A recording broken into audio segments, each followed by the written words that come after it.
Cashflow Diary Podcast, episode 208.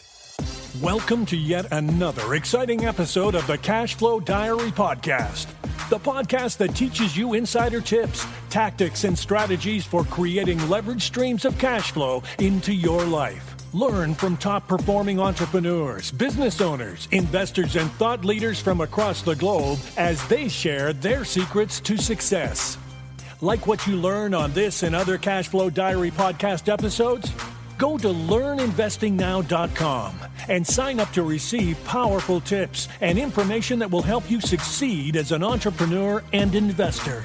Now, here's your host, investor, entrepreneur, business owner, educator, speaker, author, and master facilitator of Robert Kiyosaki's cash flow game, Jay Massey. All right, ladies and gentlemen, welcome to another episode of the Cashflow Diary Podcast. I'm your host, Jay Massey, and I'm glad that you are here today because we are going to go down south and introduce you to a gentleman that I have met, but most importantly, a state that you may not be considering. And more importantly than that, we're going to talk about a ton of things as it relates to how to invest, why to invest, and most importantly, some interesting things that you could eventually grow to doing with your investing should you stick it out and make it all the way through. Today's guest is coming to us, as I hinted at, from the South in Atlanta, Georgia. His name is Ken Corsini. He's a full-time real estate investor and host of the Deal Farm podcast. Thanks, Ken, for having me the other day.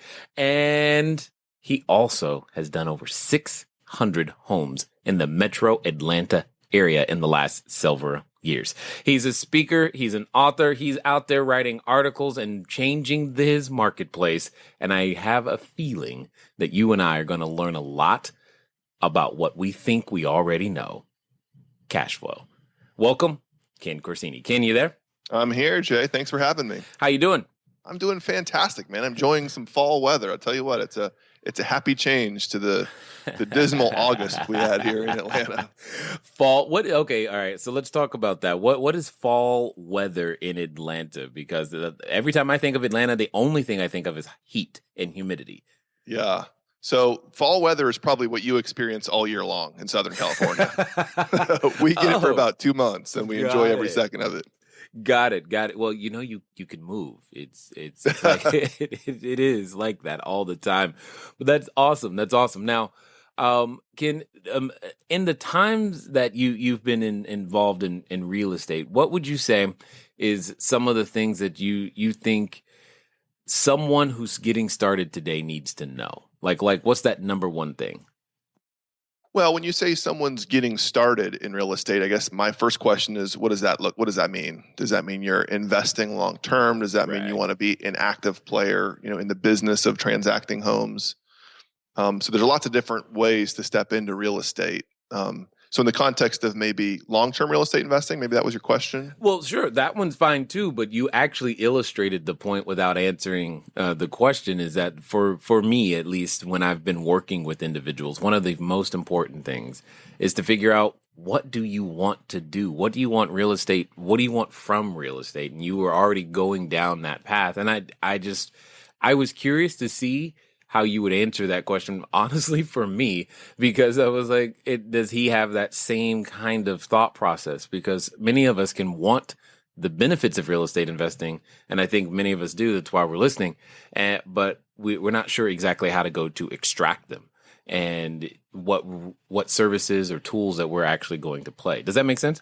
Absolutely. Yeah. So that's kind of where I was coming from. Now, let me get to what is my normal first question. Now that I've got my personal question out the way, let me help everybody else.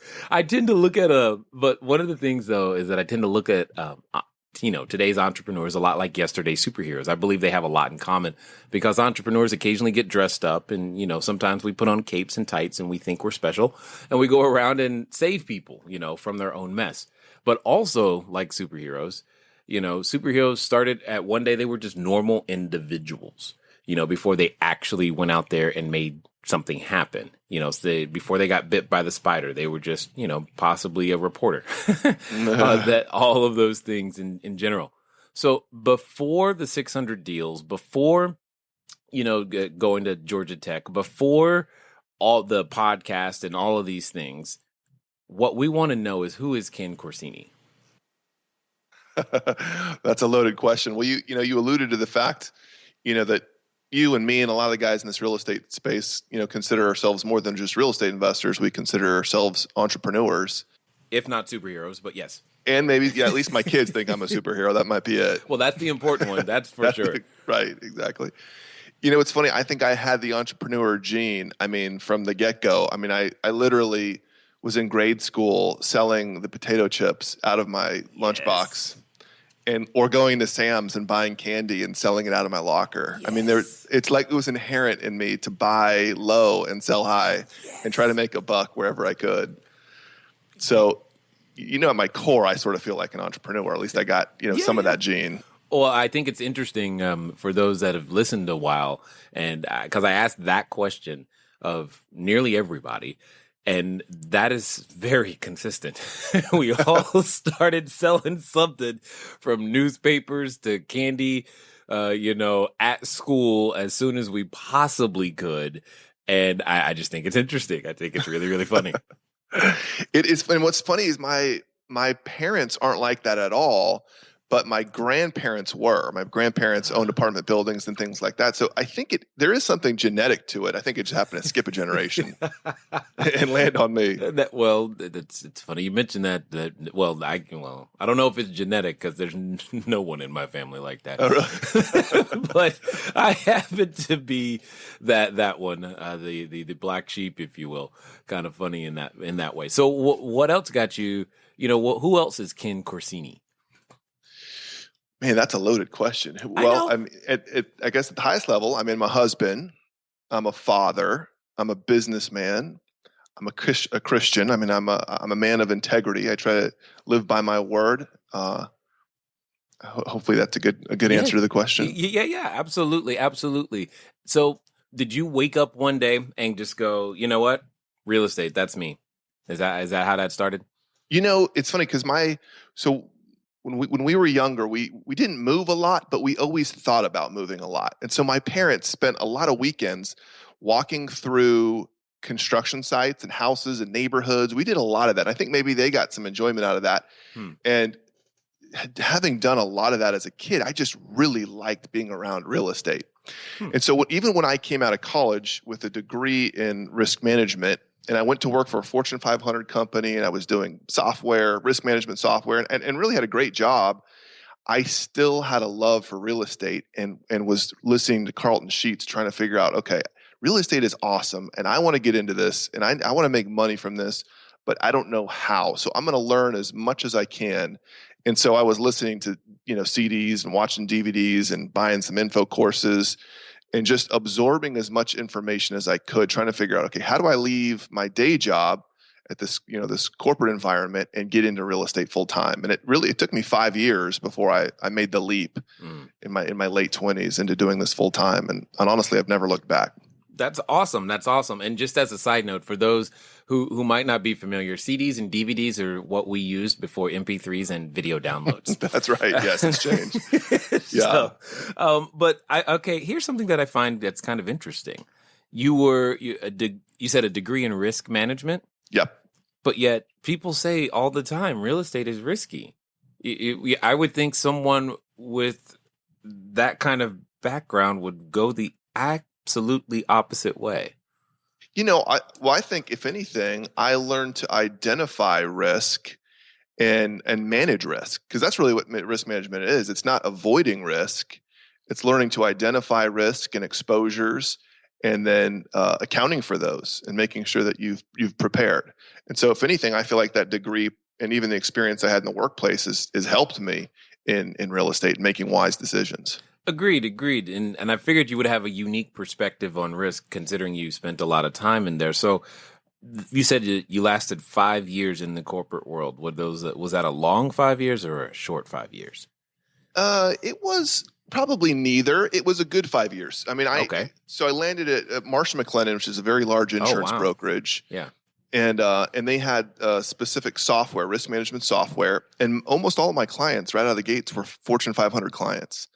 So, as a 23-year-old kid, going to Coca-Cola or Vanderbilt University or HC. I mean, all these amazing clients. It was really eye-opening. I really learned how to conduct business and developed a work ethic. Funny thing too, I mean, speaking of being an entrepreneur on the side, I mean, I'd come home from work and get on my computer and sell porch swings on eBay though too. I mean, so of course. I still had I still had to scratch that entrepreneurial bent. But it's funny because I would learn some technology and then come back and then be able to implement it, build a website or whatever. So it was still 5 years, it was a good training ground for me just to conduct business and grow up a little bit and develop a work ethic, maybe become a little more technologically savvy before I stepped out on my own. Well, this brings up an interesting question, considering your, we'll call it younger start. I get a question a lot from a lot of our different listeners, and it takes various different forms, but at its essence, I get I'm 18 or I'm young or I'm just finishing college.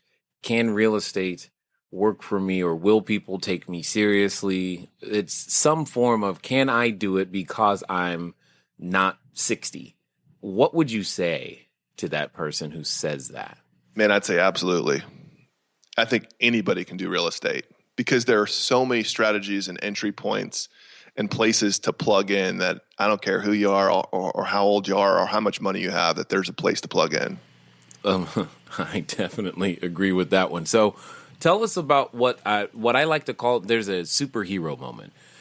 There's that moment where you realize you've got something special, and then you go, okay, I'm going to go no longer be this old person, this old version of who I am, and now we're going to move forward and be this new person and actually open up this business. That time is usually very tumultuous, I guess, is the best word that I can come up with. I'm curious to hear how your transition went. So I actually was looking for a number of different ways to make my entry point. I was looking at other opportunities to be in business for myself, and I found what they were advertising it as a franchise. And they were out of Seattle, and basically they had all they really did is develop sort of a unique business model where they were partnering potential lease purchase tenants with investors who would buy a house on their behalf. And it was in the mid 2000s. This is 2005. So it was a really interesting strategy because the market, there was no thought that the market was going to tank. I mean, everything was appreciating. Oh, of course. It only goes up. It only goes up, right? And so from an investor standpoint, they liked having a built-in lease purchase tenant that put some money down, and a lease purchase tenant that couldn't qualify for financing now had an investor that would sort of bridge the gap for a year or two until they could get financing. And it was a really good model for about, a year and a half, 2 years. And so I actually paid a big chunk of money to basically be a part of this franchise. And the only way I even had the money is because I happened to have built my own house and had some equity in it. So I took out an equity line, bought into their franchise. And I remember sitting at my computer like day one after I'd, really taken the leap. Okay, I got to make this work. And it was just, okay, Ken, you have to bust your butt for the next, year or 2 years. One, to at least get your investment back, but to make this business work. Luckily, we didn't have kids at the time, so I didn't have the pressure of that. My wife was working, so the pressure wasn't horrible. I probably was too young and naive to feel the pressure, truthfully. Right. But then, I just hit it hard. I mean, I was on the phone. I was just working. I was working out of my basement, and it was exhilarating. I mean, I literally felt like, have you ever seen that commercial where the entrepreneur sort of unplugs from the line, and it's such a great analogy of unplugging and feeling this just freedom. And even though, I was working harder, I was working more hours, it was just, it was such an exuberance to be in business for myself. And I think just the excitement of it and the adrenaline rush, I mean, I couldn't help but make it work. I mean, I was, you know this feeling. You've been there before. I do. In fact, I heard it said somewhere that someone defined entrepreneur as someone who's willing to work 80 hours for themselves so that they don't have to work 40 hours for someone else. Wow. And that's good. I'm like, yep, I get it 100%. But you said something that I think is interesting, and I'm wondering if it's a secret to entrepreneurs' success. As you said you were too young and naive to possibly even feel the pressure. Do you think there's a point at which when entrepreneurs first start, regardless of age, but just the fact that we don't know what we don't know, but we're so darned excited, we'll go and do it anyway? That's so true. You're right. It's funny because a lot of entrepreneurs are like ready, fire, aim. I don't know if you're the same. Exactly. It's like, we're going to do this. We're not even going to analyze it. Fire. I don't know when my team has to stop me to actually get ready and or aim. Those I fire very fast. Yeah, but that's a trait of entrepreneurs. Is like, let's just do this. Let's start. I mean, the speed of implementation. Exactly. Many people have heard me say at least once, move at the speed of instruction, and that's kind of where I come from. It's like as soon as the idea has been hatched, it's time to execute. That's so funny. I'm guilty of that as well. Well, of course. So at what point do you realize? I mean, you could have chosen anything, to go out there and how to build your business, but you chose. You was like, you know what? Risk management isn't for me, but real estate is. Was that like a natural thing for you, or did it? Was it? What went into that decision? Well, so interestingly, I actually had an opportunity to go open my own Chick-fil-A. So in the South, Chick-fil-A is huge. Wait a minute. You said no to Chick-fil-A? I mean, dude. So I worked for Chick-fil-A all through high school. Oh my God. They were one of my clients at Marsh. So I knew the corporate office. Like I was a shoo-in. I mean, they were ready to give me a store. And it was really, honestly, it came between, okay, do I want to do real estate or do I want to do this? And I love the idea of having my own store and growing that business, but I fell in love with real estate. I mean, I knew that's what I wanted to do. And there's probably a little bit of a ceiling, when you open a store. And I saw real estate as there really is no ceiling. I mean, it's sort of limitless. There's really no confines. There's no structure. It's like the sky's the limit. Wow. And so I went towards real estate, and I'm glad that I did. I mean, for all those reasons. I mean, for those of you who don't know, if I'm not at Starbucks, I'm probably at Chick-fil-A. Oh, really? And there's not that many in Southern California, are there? No, and I know exactly where each and every one of them are. That's what great. I'm trying to tell you. It's like, hilarious. Oh my God, I love that place. I mean, it's just, there's never a bad day for Chick-fil-A, except Sunday, of course. That's right, when they're not open. Which is like the one time sometimes I will go on a Saturday because I know I can't go on Sunday. I will just know because I know I'm going to want it on Sunday. So let me go ahead and go today so that way I can get it out of my system. Anyway, all right, I digress. But I think, Chick-fil-A, that probably wouldn't have been too bad either, but I agree with you. Awesome. So what was the deciding factor then between those two?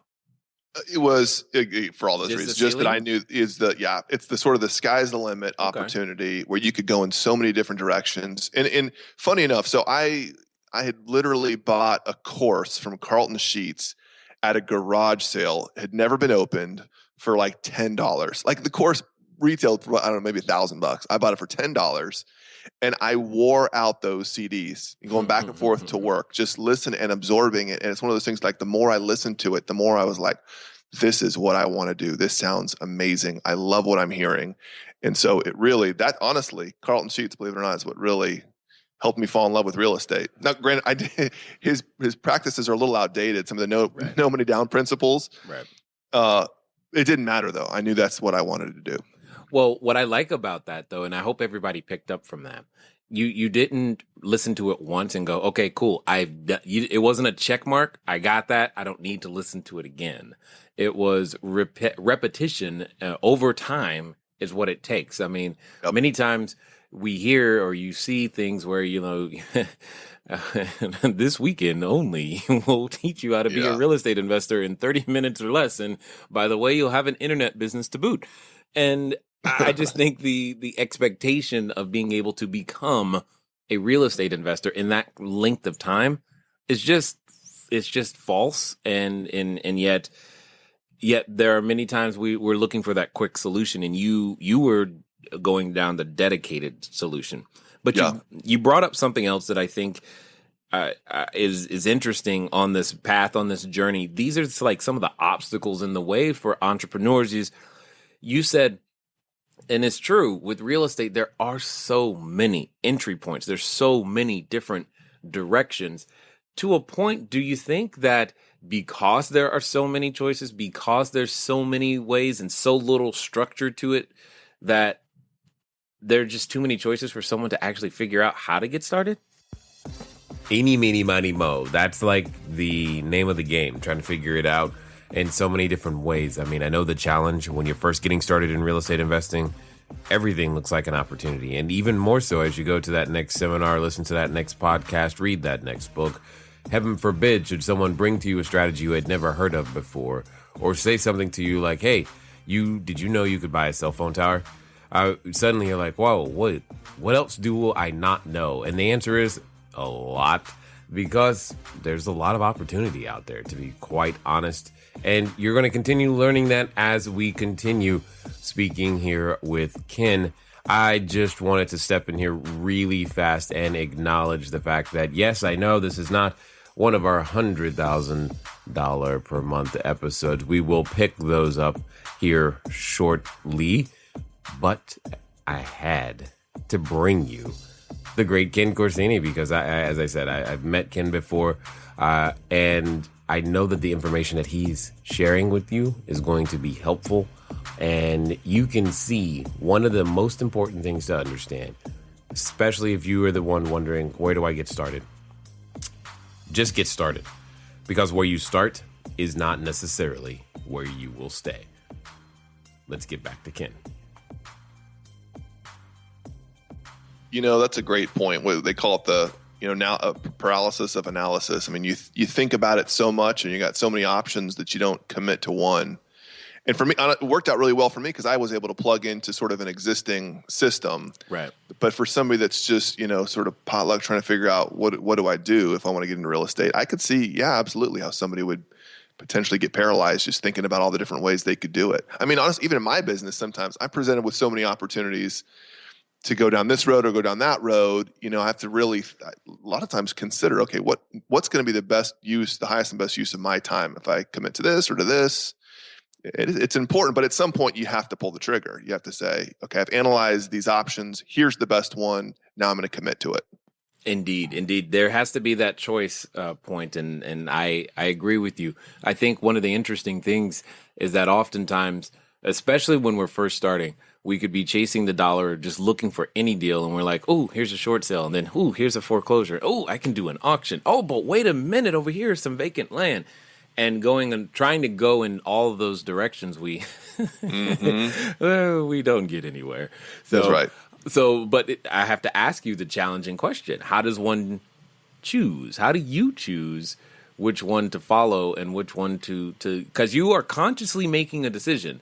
I see an opportunity over there. Somebody's going to make some money or provide some value or something, but you are consciously saying, nope, not that one. Yeah. It's funny. It's a lesson I had to learn over time. I mean, even early on, especially when I stepped out early on, I chased a few other little, like you said, little business here. It's like it's the squirrel mentality. You see a squirrel, you're like, squirrel, and you're chasing something that has nothing to do with what you're doing, and you just wear yourself thin, and you don't do anything really well. And it was probably the first 2 years that I was in business, kind of working under this franchise before they went out of business, where I did that. I chased my tail a little bit. And then learned that. I really learned that lesson. Okay, Ken, you can't do 10 things really well. You really need to hone in on one or two and not get distracted and do them really well. Yeah. And sometimes it's just, you have to make some mistakes to learn that lesson. Well, and speaking of mistakes and setbacks and challenges, you just briefly mentioned that the franchise, how you got started, they went out of business. So you were now at another inflection point and had to make a choice. That's right. Yep. Late 2007, 2008, right around the time of the collapse. And I think everybody went out of business right then. Everybody went out of business, especially if you were in real estate, man, you were reeling. I'll tell you, the one blessing for me is that I had not acquired a bunch of real estate, because I sort of was the middleman in that model. More of I would get contracts and assign them. So all these people in my market, that had acquired all this real estate, well, they were stuck. They were upside down. They were losing their shirts. People are getting foreclosed left and right. And luckily for me, I'd sort of gotten my education in real estate at this point, but wasn't at a point where I was going to lose, a lot of real estate. I wasn't behind on mortgages or upside down. So the timing for me actually just worked out really well. All of a sudden, real estate was on sale, and all the, what would have been competitors were going under.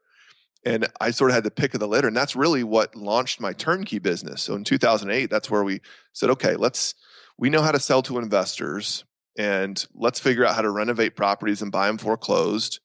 And that's really what, and it's funny, I think I thought I invented turnkey. Turns out I didn't. There's people in every other market doing the exact same thing. But that's really what launched me into the whole turnkey model in Atlanta, where we're buying distressed houses, fixing them up, putting tenants in place, and then selling them to investors as a cash flowing asset. And that's really been my primary business model for the last 8 years. Well, what I think is interesting about that, and I hope everyone picks this up, where you start isn't necessarily where you stay. And totally. And it sounds like the most important thing you gained, because the funny thing, the more you keep talking, the more our stories are like the same.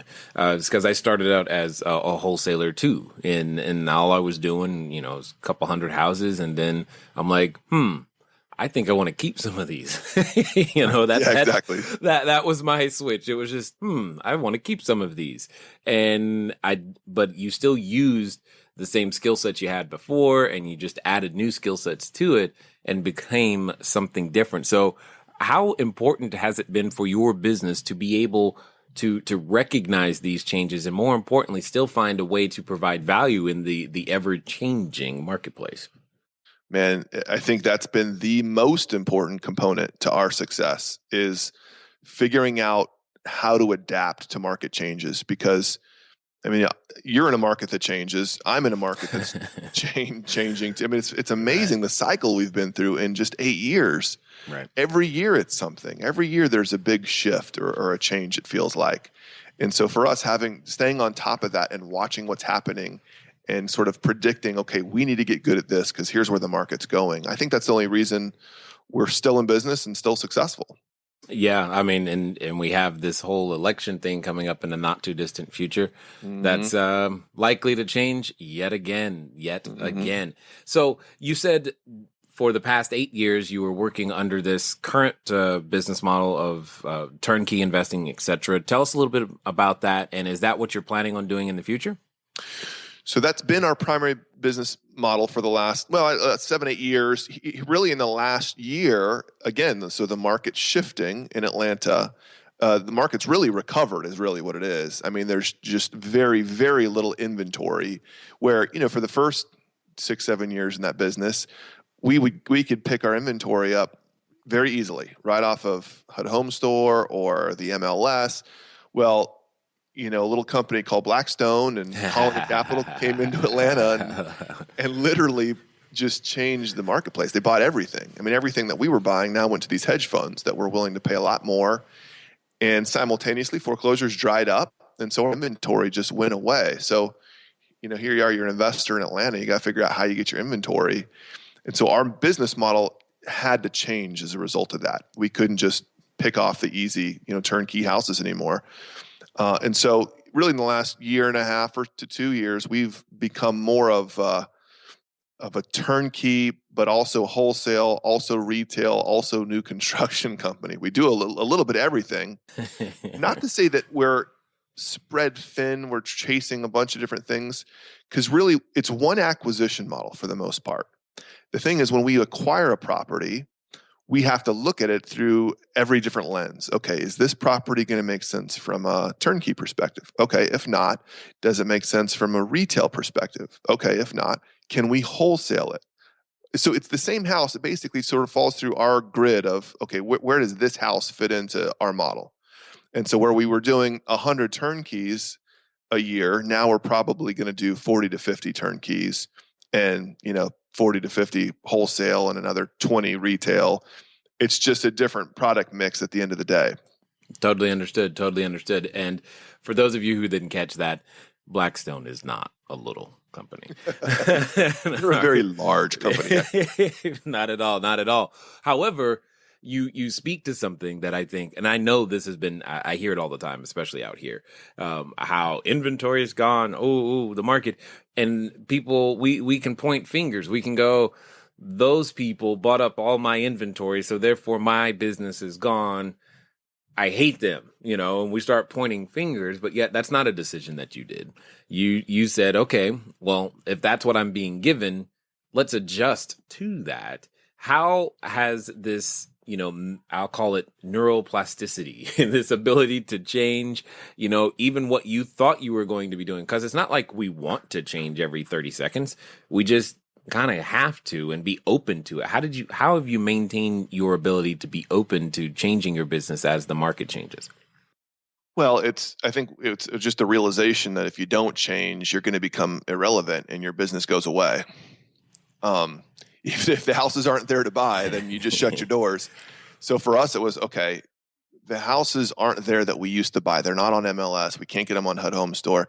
So what are we going to do? One of the big things that I attribute to being able to adapt here over the last years is I joined a mastermind group of other really highly successful real estate investors around the country. And that's been very helpful and eye-opening for me. Okay, what are other guys doing in other markets that are working? And I've just been able to siphon a ton of experience and information and education from other guys that are really going through similar scenarios in other markets. And that's huge to my success. Got it. And now I need you to do me a favor, Ken, because there's a number of people listening, and so that I don't get 400 emails, you got to tell us the details about this mastermind group. So a mastermind in any setting or capacity is usually, it's a group of people that are in a similar industry that come together to just share knowledge more than anything else. So they're critiquing each other, they're sharing information. My group is called the Collective Genius. It's I think there's about 80 guys in the group from all around the country. A lot of names I'm sure you'd recognize. We come together 4 times a year, and basically it's a very large round table where one person takes a turn at a time presenting in front of the group, and the group gives them feedback. And then that person also shares what's work. Basically, sort of opens their playbook and said, "Here's what's working in my market and in my business." And it's very much an abundance mentality. There's not a lot of competition. It's more of, let me share with you what I'm doing to help you become better, and you're going to do the same for me. And in exchange, our businesses are going to grow. And it's been extremely fruitful for my business. Okay. That way people don't try to track me down. Hey, Jay, where is it now? Because now they know, because I saw that coming. I saw that email coming as soon as you said it. So with all of these changes, being able to open yourself up, being able to find these new ideas, it sounds as though you would be a proponent. I guess the learning really doesn't stop. Oh gosh, no. Yeah, the learning. Absolutely. The learning has to continue, just in the sense that you're living in a changing environment. I mean, look at technology. Look how much technology's changed in 2 years, in 3 years. I mean, just simple things like just staying up on top of technology to stay relevant, and social media and marketing. I mean, think of how much marketing has changed in such a short period of time. In any business, you become irrelevant if you don't stay educated. Well, all I'm going to say on that is 2 years ago, I did not have a podcast. There you go. That's all I'm going to say right there. So what you had mentioned that, a lot about what you've been doing. So do you see yourself pivoting in the future based upon current market conditions? Where are you guys headed now? So we're continuing to do a lot of it's off-market marketing. I'm not sure if I've mentioned that. So again, we were buying everything MLS, HUD Home Store. Now we've tried to become experts in off-market marketing. So finding houses to buy that are not advertised for sale. So motivated sellers, people that want to sell but haven't listed their house. So we do a lot of tons of postcards and signage and other types of advertising to get the phone ringing. And then you'll learn we've spent a lot of time just learning how to acquire off-market properties. So we'll continue to do that. That's really right now for the foreseeable future. that is our business, is off-market properties. And we'll continue to wholesale, we'll continue to retail and do some new construction. But we're also now at an interesting pivot too, where I think we are getting into lending, private lending. And one of the things I've learned is that I can't find every good deal out there. I just can't. And there's so many other people that are stumbling across good deals all the time that there's an opportunity to leverage just a large variety of people and circumstances that can acquire good properties. So we're going to get into lending, and it's going to be nationwide. Granted, we love the South, the Southeast, and Atlanta, but it's going to be nationwide. And not just lending, but also partnering. I really like the idea of people, especially somebody young and new and fresh that finds a good deal that doesn't know what to do with it or doesn't have the capital to put it together, where they can come to us and we'll partner with them on the deal. We'll bring the capital and a little bit of the expertise, and then we'll sort of share in the spoils together. So that's really the pivot point we're at right now, is just deploying capital into the marketplace. Excellent. That sounds like you're going to get a few phone calls. I can hear it already. So with all of that being the case, do you think that, the seasoned investors eventually become lenders? It's funny. Some do. I have seen that. That's sort of a progression for investors. Not everybody, but as investors acquire capital and want to put it to work, a lot of them, diversify by getting into private lending and whatnot. We've partnered with some existing money out there, so it's not just our money, but we've got a pretty healthy chunk to deploy, which is going to take some effort on our part. But I'm super excited about it. I just think there's so much opportunity out there, even outside my market, that I'm excited about the opportunity just to tap into that. I know it's interesting because occasionally we get the question, Jay, why do you guys do this? Why do you help other people, get into real estate, et cetera? Aren't you creating your own competition? I'm like, there's too many people to house, and too many businesses need a place to stay, too many amusement parks and retail stores and all this other stuff for that to ever happen. Yeah. And I think your abundance mentality in that sense serves you well, because then you can find you're open to seeing another way to provide value in the marketplace. So let's ask this question. If you, knowing what you know today, if you had to start over, but you still, you retained all the knowledge that you've got right now, what would you say has been the value of your errors and judgments and or mistakes? Wow. So if I could go back in time and sort of take the lessons I've learned over the last 8-10 years and redeploy them. Yep. I mean, there's so many lessons I've learned, not even about what not to do, but how to do it. It's a ramp up period. I mean, for the first so many years, but I didn't start out doing 100 deals a year. I mean, it was 20 deals, and then the next year might have been 30 deals, and then the next deal might have been 40. So every year I gradually increased. I mean, if I could go back 8 years in time, I'd come out of the gates, doing 100 deals. I'd go out there and, raise the private capital. I didn't know how to do that out of the gates. Finding off-market deals, I didn't know how to do that out of the gates. Finding investors took a while to, figure out how to do that on a larger scale. And so for me, I think I could go back in time and sort of snap my fingers and have Insta business where, it was just, it took time and experience to grow to that. I like Insta business that we're going to, we're right there. We're going to go get that URL right now. Instabusiness.com. Yeah. I copyrighted that, by the way, just when I said it. Totally. Totally. That's funny. But no, you're actually getting to the point where I was headed was, I think, one of the things that limits most people when it becomes, real estate investing is not understanding two things. And I want to get your perspective. Number one, I think real estate business is one of the easiest from a conceptual standpoint. Everyone gets it.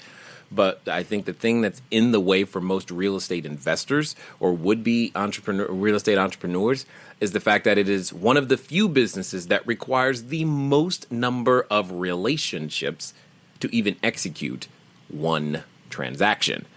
Good. And then the second thing is the at some point, I don't care who you are, you run out of your own resources and the skill sets that you just mentioned. Learning how to, because I call it dealing seller direct. That's what I like to be. I like to be seller direct. It's the only thing I really know how to do is to deal seller direct and find private capital, because my story required me to start dealing seller direct and finding private capital. I had no other way to get in this game. And it's where, but the more I talk to more real estate people, the more I find that's where everybody ends up. That they end up having to learn those skill sets. And I find it interesting your perspective on that, is given that that's not quite that's the skill set that I'm using now to do all these great things, but yet the mentality often from real estate investors, especially beginning entrepreneurs, is I need to do it all myself. Yeah. It's funny because it even took me a little while to come around to even joining a mastermind, because you feel there's a sense of self-sufficiency that I can do this myself, man. I'm rocking and rolling here in Atlanta. I don't need anybody's help or input. And eventually, I came around, man, there is nothing like relationships in real estate. There's no equal in terms of having the ability to leverage up your success, and relationships in terms of capital, even competitors. What I would consider my biggest competitor in Atlanta is a friend. We do business all the time.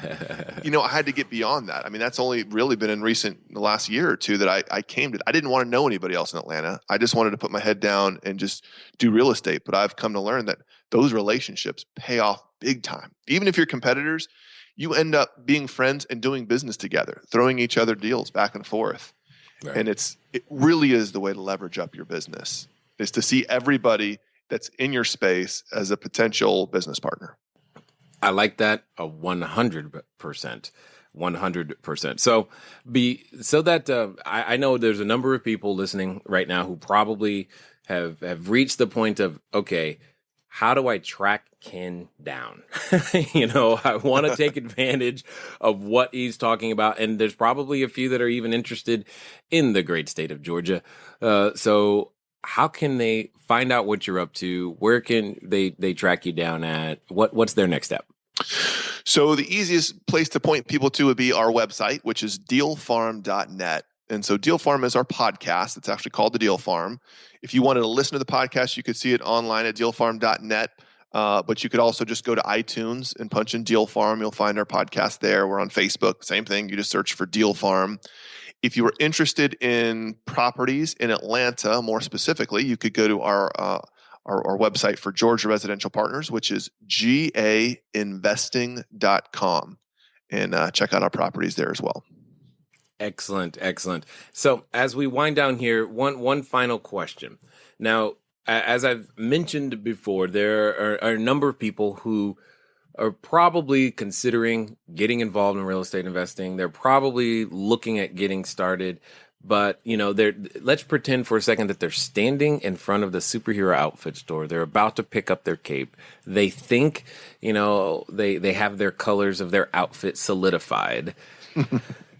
However, in the back of their head, they still have that voice, and the voice because you've heard it. It's that voice that continually speaks up every time you think you want to step forward into greatness. It's that voice that comes up every time you're like, man, I've never done this before, but I know it's possible. But that little annoying, consistent voice is there. Ken, what would you say to that person right now? Man, I would say if you've assessed the risks and you've assessed your strengths and what you're good at, and you've honed in on a strategy that you're confident will work, then there is nothing holding you back, and you won't regret it for 1 second. I don't for 1 second regret getting into real estate. It's been one of the best decisions I ever made. Nice. Well said. I love it. I definitely thank you for taking the time to invest with us here, your knowledge and expertise here at the Cashflow Diary. Thanks for having me, Jay. All right, ladies and gentlemen, you know what time it is. It's time for you to move at the speed of instruction. What does that mean today? That means, why don't you go over to Deal Farm? Why don't you go over to Georgia Residential Partners? Because you know that you're like, man, I'm looking for a way. I need a turnkey property is possibly waiting for you. And then you have the ability to get started, beginning to build your portfolio in a state that I happen to think is great, by the way. So make it happen. Get started. What are you waiting for? I have no idea, because now you have no excuse. You know, Ken. It's been fun talking to you guys today. I look forward to talking to you soon. Until next time.